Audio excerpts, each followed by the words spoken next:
He's a really, really, really wonderful human being and extraordinarily funny comic. Ladies and gentlemen, Joel Karen! Yeah! Woo! Wu-Tang! 7:15, are you okay? Yeah. Well, I'm really having a good time. How about you folks? Yeah! You've had a bunch of funny, young, handsome comedians. That's over now.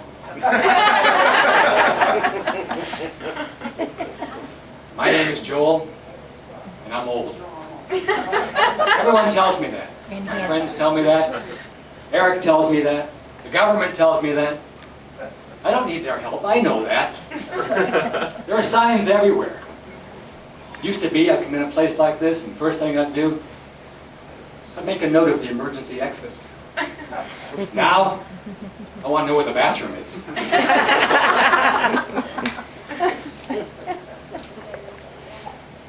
I'm learning to deal with my stupid mistakes. In my house, the refrigerator and the stove. Right between them is the microwave. I find myself standing in front, wondering, which one did I come over here to open? I try the microwave. Empty. The milk for my cereal. Hey, it could be worse. I could be out there driving on Route 128. I pass by this big green sign that says 95 north that way. And for a moment, I don't know. Was I supposed to take that exit? But I don't know, because I don't know where I'm going. Wonder how many people are going up and down Route 128 wondering where they're going. Yeah, that can happen. You've been there. Yesterday morning, didn't I? No, that wasn't you. I think my father had a lot worse when he was driving. Remember one time we were driving right down here to towards Danvers Square. He was telling me all these stories about when he was young, all the good old days stories. And I wasn't really paying attention, and I thought, didn't we just go through a red light?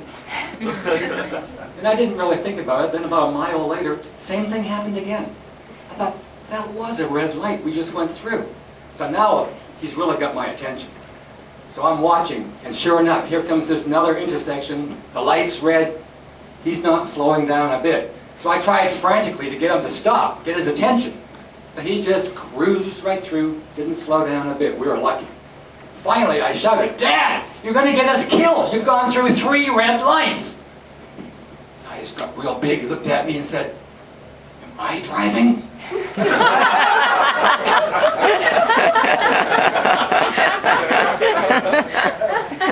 Now, he was old. I'm young old. I'm the new old kid on the block. And to tell you the truth, I kind of enjoy it. This concept of retirement is kind of neat, isn't it? All of a sudden you have time to do things that are fun, like playing golf. Golf is really a great game. Now I know some people play it just to get out of the house. I told my friend, I got a brand new set of clubs for my wife. You know what he said? Good trade. Oh my God.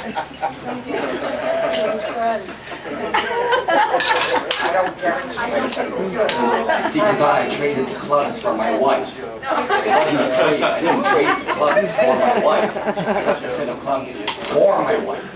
See? You don't know. We'll talk later. I was playing with this guy on the about the 14th hole, I think it was. He was just about to tee off, and he noticed a funeral procession coming down the road.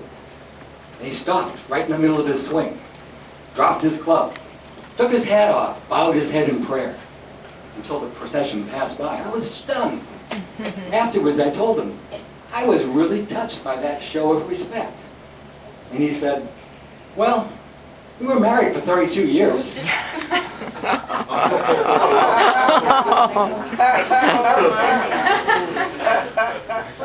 Did you get it?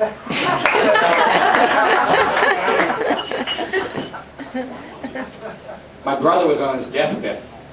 I said, look, I'll take care of your wife and all that. There's one thing I want you to do for me. I want you to find out if there's golf in heaven. A few months went by, nothing happened. Then in the middle of the night, I heard his voice. Joel, I have good news and bad news. I was really excited. What's the good news? The good news? There is golf in heaven. The courses are great. Everything is free. You're going to love it. All right, I was really excited now. But what's the bad news? The bad news? You have a 10 o'clock tea time on Tuesday. See, I have to be in heaven to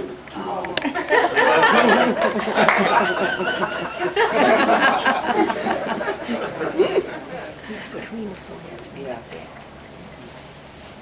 When I was younger, I used to caddy right over there, I guess, at Kernwood Country Club. Monday morning was caddy day. The caddies could play free. You know what we'd do? We'd hit the ball, we'd run out to it, hit it again, run as fast as we could, just keep hitting. We wanted to see how many holes we could get in before noon, before they kicked us off the course. It was just hit, run, hit, run. Now, it's hit, squint. My foot is killing me. Did you see where that ball went? I was playing with a young chap not too long ago. Hurts. This guy was kind of a braggart. Kept telling me how good he was. Well, on the 14th hole, he hit this towering drive, 300 yards down the fairway. That's a long way. At the last minute, the ball took a hook to the left, ended up in the trees. We got down there, and we saw that there was a huge pine tree right in the line between the ball and the hole. It's okay. I'll just put it right Well, my friend there looked kind of perplexed, so I couldn't resist telling him. those bellows. You know, when I was your age, I would have hit that ball right over that tree onto the green. Well, she just... So he pulled out his 9-iron, lofted this soaring shot that went up and up and up, right into the crown of the tree, and bounced back to about a foot from where it started. He looked at me in disgust, as if he's blaming me for his miscalculation. So I had to tell him. Of course, when I was your age, that tree was only 3 feet tall.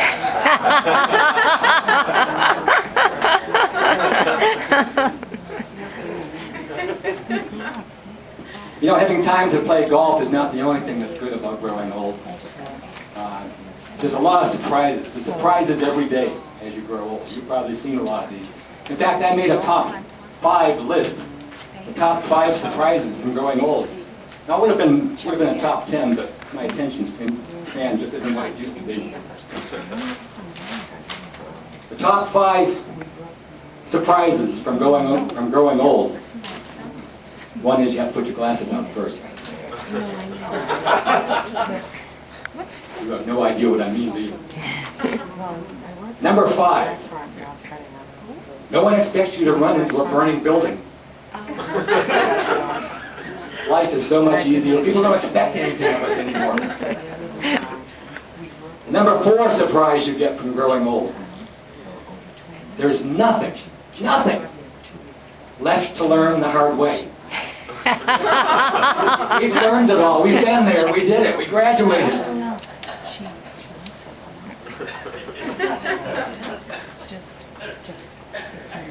Number 3 on the list of surprises you get from growing old.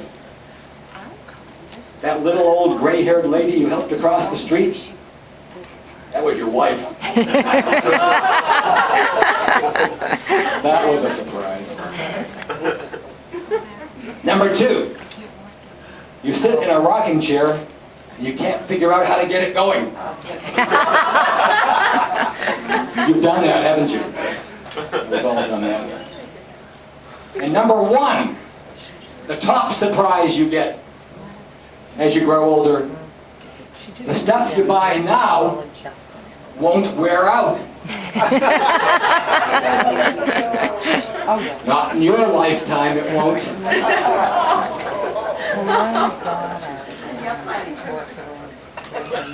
It's like my doctor told me about my prostate cancer. He said, don't worry about it. Something else will probably kill you first. And I thought, is that good or is that bad? But we just need to find her a place. I don't know. Do I want to prove him right or wrong? I can't figure that one out.